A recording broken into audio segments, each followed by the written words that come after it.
Good morning and a very warm welcome to all of you. My name is Tom Livock from AccessPay.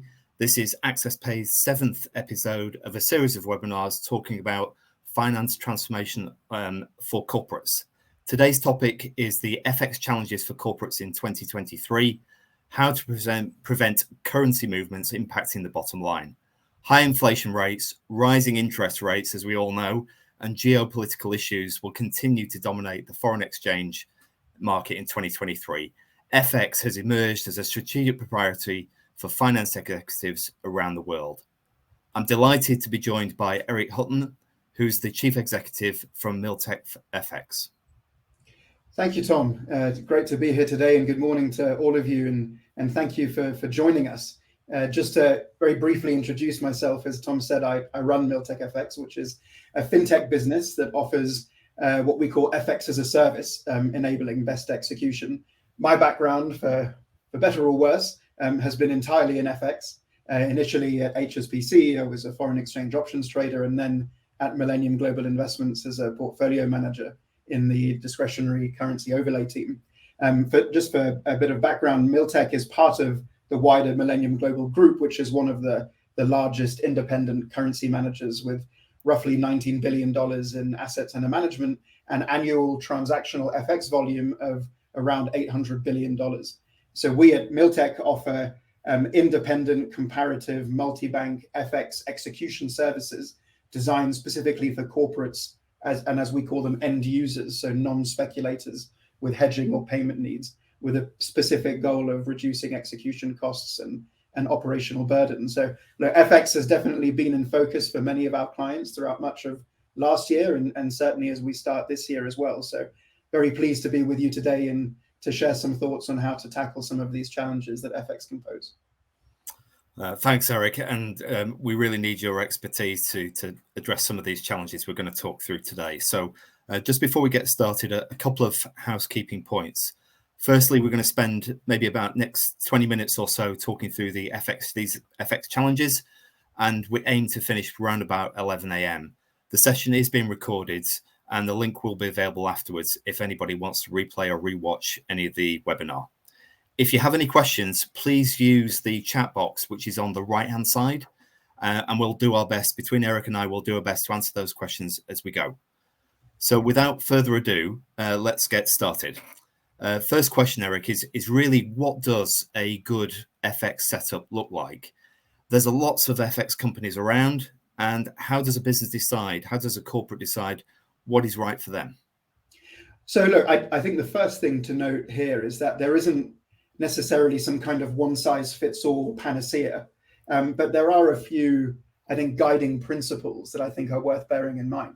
First of all, I think deciding what you're solving for as a business, as a corporate within FX, i.e. creating an FX policy is I think a natural starting point that's required before you even consider like what your FX setup should look like. So what that means really is defining your risk tolerances, what your position of least regret might be. And there's a hint here, doing nothing in FX is actually an active decision and isn't necessarily a neutral starting point, which is maybe a little different in FX land versus in other walks of life. Doing nothing is actually an active decision. Anyhow, so once you've done that, i.e. created that FX policy, a good, in inverted commas, FX setup should be one that addresses your problems. And now, whilst every situation is unique, we did a pretty comprehensive corporate FX survey recently. And if we look at the slide that we have with 3 charts, we'll see some of the key problems that we found many people are facing, chief among which is that achieving this elusive thing called best execution is both difficult and important, along with getting comparative quotes, as you can see in both the first and second charts there on the slide. And so to use, if we sort of bring this out of FX land, if we use a travel analogy, people don't want to be beholden to just flying EasyJet, right? They want to be able to get prices and maybe even fly on BA or Ryanair. Or Ryanair, right? Yeah. right? And not that I'm endorsing any of these three airlines, but it's just a metaphor, right? So if we bring that back to FX, then a good FX setup really should be one that enables easy, streamlined access to multi-bank quotes, i.e. not have you just beholden to your house bank, but get prices from multiple places so you can get best execution, whilst also automating manual processes. Right, and these problems that we've highlighted here in our survey on the charts kind of indicate and actually really were guiding principles as to why we created MillTech in the first place. Because unless you're a mega corporate, these can be quite hard to do by yourselves. But so, as I say, there isn't one size fits all for a good FX setup, but having something which reduces manual burdens, automates processes, and gives you multi-bank best execution, I think is a good starting point. So from the chart on the left-hand side, getting comparative quotes, demonstrating best execution, and the manual process, I think I can get my head around what that means. The fourth one, which is at 33%, 33.07%. So that's a third, effectively. Onboarding liquidity providers. What's the onboarding process look like? So if we think about the setup for, let's assume that all liquidity providers are banks for a minute, and that's not necessarily true, but in general Sure. it is. If you want to get set up for especially hedging, that means that you're trading instruments that are derivatives. So normally it's FX forwards, swaps, non-deliverable forwards if it's emerging markets. And in order to onboard with a bank or liquidity provider, you normally need to have what's called an ISDA in place, an ISDA agreement, an International Swap and Derivative Association agreement that governs your derivatives. And basically creating and setting up these ISDA agreements for what is essentially a second order requirement for you as a corporate is basically an enormous pain. It's very cumbersome. It's a highly legally complex set of documents. It takes an awful amount of time for both you and the banks. And so it can be, when we say onboarding liquidity providers, it specifically means creating the necessary legal framework in order to have a trading relationship on a bilateral basis. Basically takes ages and it's a massive pain. What would MillTech's involvement be in creating that ISDA agreement? So the difference with someone like us, and we, for good order's sake, we're not a bank, we're not a broker, we're not a market maker. We're an access point to the wholesale market, if you will. And as a result, what we have in place are what are called agency ISDA agreements. So they're ISDA agreements in our name as agent. So we own the documents and all the negotiation, and we can onboard a client under those agency ISDAs for them to face the banks from a credit perspective, but under our terms. So we remove a lot of the negotiation headache and even some of the KYC AML burden because clients sit under our pre-agreed, pre-negotiated agency agreements. Understood. So does that mean a corporate wouldn't necessarily need, they would still need an ISDA agreement, but the amount of effort it takes to get the ISDA agreement in place is a lot less if they're working with MillTech? Yeah, it would mean that they wouldn't need their own ISDA. So they would still sit under an ISDA. It would just so happen to be our ISDA that we own as agent. And it means that a lot of the operational headache that goes into negotiating one from scratch disappears. Understood. So it's a big operational cost saving. So that comes on to the next question, which leads nicely into that. And this wasn't planned, by the way. It's just the way the conversation has gone. So the next question was really around changing your FX setup. I can imagine that's a significant amount of work if a corporate's wanting to change who their provider is. So how would you quantify if it's worthwhile doing that? Yeah, look, I think you're right. And basically changing any kind of ingrained process can be a nuisance. Right, and let's face it, FX is a byproduct of doing business for corporates. It's somewhat of an ugly duckling that starts to quack when things go wrong. Right, I have yet to meet a treasurer who says, "Yes, I'm so thrilled that I've got FX risk to manage." Right, it's basically always a pain. And so, really changing your FX setup should ideally do one or both of the following: it should reduce costs, and it should reduce operational burden and risk. Ideally both, but at least one of the two. And so the first step in assessing something like cost reduction potential is actually transparency. Get your data, right? And so you should have access to proper, fully time-stamped execution history. And if you don't, that's an indication potentially of something that might want to be looked at. But let's assume you have that. From there, you can use something called transaction cost analysis, or TCA as it's called, which in effect is an audit on the quality of execution. Right? Think of them like Deloitte, who does an audit of your financials. There are companies, independent companies, that audit the quality of your execution using independent mid-markets at the point in time that you traded, compares that to where you traded, and you get an actual cost in basis points and in dollars or in pounds. And you can then use that to make an apples to apples comparison with any new provider. Right. So that's how do you quantify whether it's worthwhile from a cost perspective. And the second part, from an operational efficiency perspective, it can be slightly more nebulous, but one of the ways that that our clients have done it is to look at actually the time that they spend doing FX. And based on our data, we've seen clients spend around 90% less per month on their FX when they use us versus before. So that can be obviously very meaningful. So those are the two areas I'd say can quantify whether it's worthwhile. Yeah, and so in your experience in a treasury team, the 90% would equate to, obviously it depends on the organization, so it's difficult to say, well, that equates to this amount of full-time equivalent person. But in your experience, if for let's say there are a mid-sized corporate, maybe between a billion turnover and maybe 2 billion turnover, how many FTE saving would that equate to?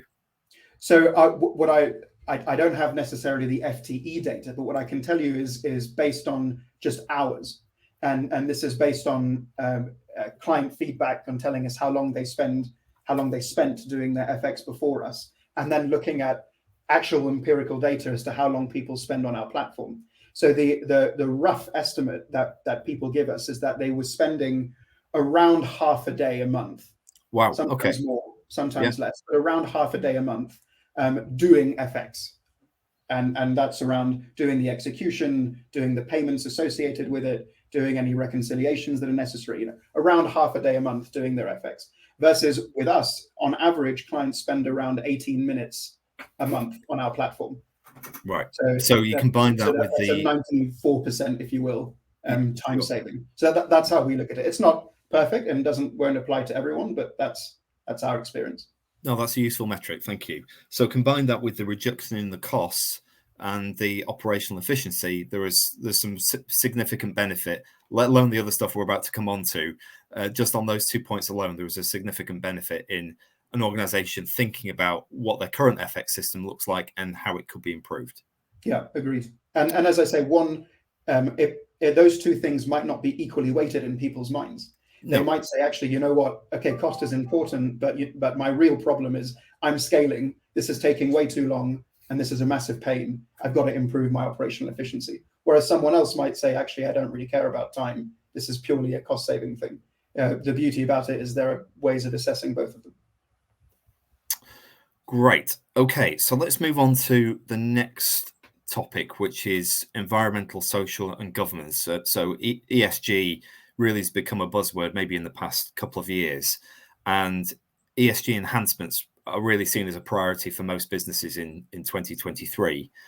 Any new systems are likely to need to fit into an ESG criteria, but how can an FX platform improve an organization's ESG credentials? So look, I think you're right. I think it's definitely a buzzword, but I think really for many businesses, ourselves included, it does actually genuinely matter. It's not just a box tick. It matters both for stakeholders in a business, shareholders in a business, but also I think it matters for the employees of a business.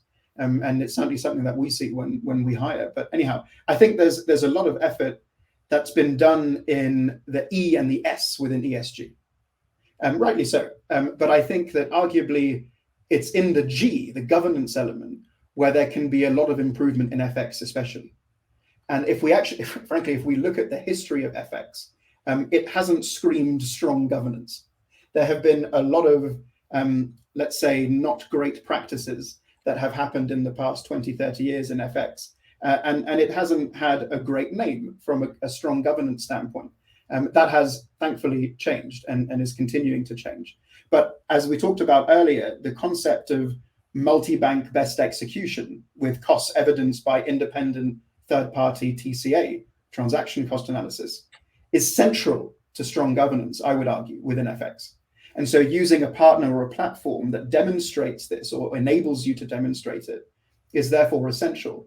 But I think one step beyond that, and this has nothing to do with a platform necessarily, but I would argue that, or I would encourage people to look at something called the FX Global Code and hopefully become signatories to it. The FX Global Code is a set of principles. It's not regulation and it's not a rule, but it's a set of principles of good practice designed to promote integrity and the effective functioning of the FX market. In fact, one of my board members actually helped write it with the Bank of England. But corporates and buy-side firms in general are, first of all, not terribly aware of its existence, and indeed make up a very small minority of signatories. So I'd encourage more people to have a read of it and sort of embody some of those principles and then hopefully sign up to it as a strong pillar of governance within the FX industry. And Eric, the FX Global Code and those principles, are they available on the internet? So if I Googled it, where would I find them? Where would I get them? Yeah, absolutely. So if you look up globalfxc.org, you'll find it. And you can see on there, there have been several iterations of the Global Code. It'll give you it'll give you assistance on how to adopt it. There's a whole website on that. Great. So that was globalfxc.org was the place to find those principles. Correct. Great. Okay. So let's move on to the next topic, which is about an outsourced FX service. So I'm a corporate treasurer. I've got my own FX function in my treasury team. And for whatever reason, we decide to go to market and we're looking to outsource that FX service that we need. Doesn't that jeopardize the role of my treasury team and my FX lead within the treasury team? So I'd argue that a good one should do the exact opposite. A bad one might not, but a good one should do the opposite. And I also, incidentally, I tend to find that people are more comfortable with the phrase managed service than outsourced provider. But anyhow, right, that's a different story, even if it does the same thing. But joking aside, what we found at least, and I can only talk from my experience, with our clients, is that typically FX is a source of frustration for them, not a source of value add within a treasury team. Right. And it's definitely not their primary function.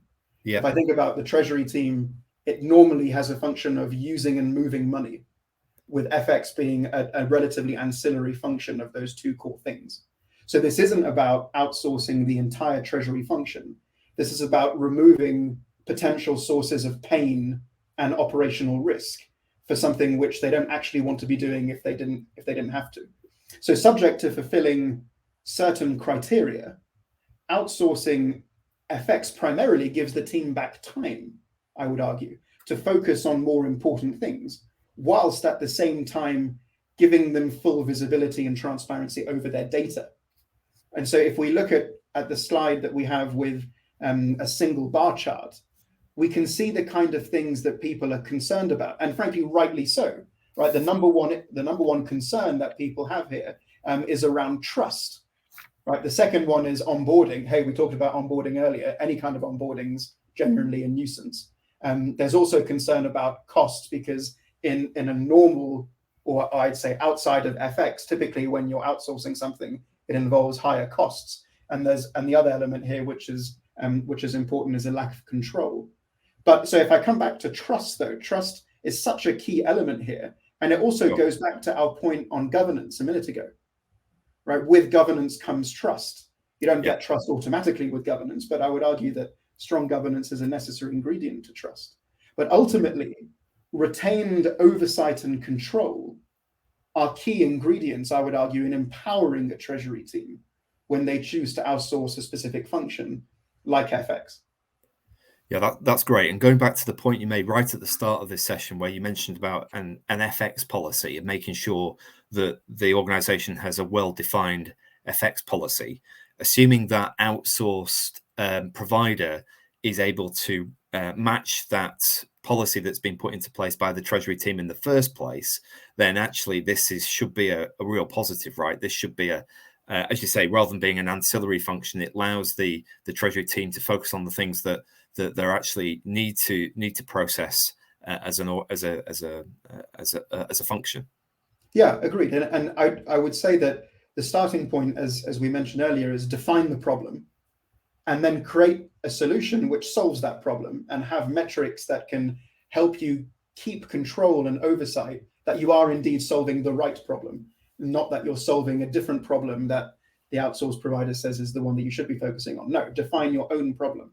And I think that, and I think the other element is you don't have to outsource everything, even within FX, right? There's sometimes, I would argue, sometimes people think of outsourcing as binary. Whereas I think what we found is that if you're able to split functions or problems out into distinct verticals, you can then decide which and how of those underlying verticals you can outsource. So having a flexible outsourced solution or managed service, I think, is integral to that. And in your experience, if a corporate was looking to outsource and they hadn't done this before, and it was the first step that they were going to make, so it was like you said, it's toe in the water time. Which of those functions or which type of FX transactions are we going to outsource? What would your recommendations, what would your advice be for that? So I think the starting point is figure out where there's pain. And what we find with our clients is the typical pain comes in getting access to a bunch of different extra price providers. So that comes back to the best execution piece. And it's around figuring out, okay, I might have hedging to do. I might not necessarily know when to hedge, how to hedge, which instruments to hedge, which tenor, which length of instrument to use to hedge. And I don't necessarily know my costs associated to it. And so starting with those things and having an outsourced partner that can, in effect, automate all of that whilst plugging into your, for example, treasury management systems or your banking platform, I think is the important first place to start. Thanks, Eric. So looking towards 2023 and maybe even 2024, what is the outlook for the short, medium term? So look, I think if we're sitting in January at the moment, FX volatility is high. It's been high, arguably, for some time now. And really the macro environment in which we find ourselves is likely to lead to continued elevated levels of, frankly, broader macro volatility, but especially in FX. And I think if we think about the macro environment, the market is starting to price in the potential. We've talked about earlier interest rate hikes. The market's actually already pricing in the potential for interest rate cuts later in the year and early into next year as recession probabilities increase and as the effect of monetary tightening starts to filter down into the real economy. So ultimately what this means is uncertainty is likely to continue in my view. And as a result, what we've seen, and what does that mean for a treasurer in FX? What we've seen is an increase in desire for corporates to want to understand and mitigate their FX exposure. Why? Because in the context of this macro, elevated macro risk, there's increased variability and uncertainty on their top lines, on their revenues. Sure. Right. And so given that uncertainty, the extra level of uncertainty coming from FX is something that actually they can get a handle on. Not necessarily immediately, and there's going to be some effort there, but they can do it. And so what we found in, for example, the survey that we did that we mentioned earlier, is that almost 90% of respondents who did not have a formal hedging policy in place were now considering adopting one, primarily in light of the elevated volatility environment. So, likely this is going to be a challenging 2023, but I think there is some pretty clear ways that those challenges can be tackled and addressed. Thanks, Eric. So you mentioned the white paper, the research that you carried out. Is that available freely? Can I get it if I went to your website? Can I get it from your website? Where could I get that from? Yes, absolutely. It's available on our website. You can download it there. It's called the MillTechFX CFO FX Survey, the Intensifying FX Challenges for Corporates. It's a roughly 15-page document, so it won't take you a while to read, and it's mostly graphics. So by all means, hop onto our website and you'll be able to find it there. Great, thanks, Eric. We're getting close to time, but we've just got one question that's come in from the audience, and it's to do with that changing. If we're talking about changing the infrastructure, like we mentioned a few minutes ago, what's a typical time frame for changing? If a treasury has an existing infrastructure and they're looking to outsource that, maybe what's the typical time frame for that? So the short answer is it depends on how motivated you are to get it done. It can be as quick as, frankly, we've seen, can be as quick as a couple of weeks, given the umbrella processes, umbrella ISDAs that we have in place, for example. But in general, we find onboarding takes about a month. Okay. As I say, it can be quicker if a client is efficient at providing the fun required KYC AML information, because we're all regulated businesses here in FX. We are, our banks are, and so there is a burden that is required from a know your customer and anti-money laundering perspective. But if that information is provided and collected in the right way, onboarding doesn't have to be as much of a pain as it might seem. As I say, on average, roughly a month, but we've seen it in as quick as a couple of weeks. Great. That's better than I expected. Actually, I thought you were going to say something like 12 weeks, depending on who's the provider. And that, look, we've seen that, and that can happen, but it doesn't have to be the case. Great. Okay. Just one more question, actually. So the outsourcing business processes. So we talked about outsourcing this. Surely it poses a risk to data. Mm-hmm. And how can a corporate make sure that their sensitive data is secure? Is that even possible? Yeah, and I would argue that it's not just outsourcing, but it's any kind of tech integration really poses a risk to data. And we live in such an interconnected world that I think data security, it goes to the heart of any business today. It should do. I would say, though, that ensuring that sensitive data is secure is not just possible, but I'd argue a necessity. You can never guarantee 100% security, but I think there are certain things which you can do which can help mitigate it to the largest extent possible. If I think about cybersecurity risks, which, as I say, are a threat to all of us, imagine, like us, if you're a highly visible tech platform that handles billions in dollars a month of FX flow, how attractive do you look to Mr. Hacker? It's something that we take very, very seriously. And as a corporate using any kind of tech partner, I'd encourage you to get some info on their cyber and information security. Get their policy documents. Ask if they are ISO 27001 certified, or SOC 2 if they're more US focused. And ask when they did their last penetration test. If they say, what's a penetration test, run for the hills. Okay, that's really sound advice. Thanks, Eric. And we're close to time now, so I'll just like to say thank you for everybody for joining this session. Eric, thank you for your advice and your recommendations. It's very extremely insightful, and I hope that we've addressed some of those challenges that we posed right at the start of this session. So thank you for your time and those questions that we've hopefully just answered, and we look forward very much to seeing you very, very soon. Thank you, Tom, and thank you, everyone. Cheers. Bye for now.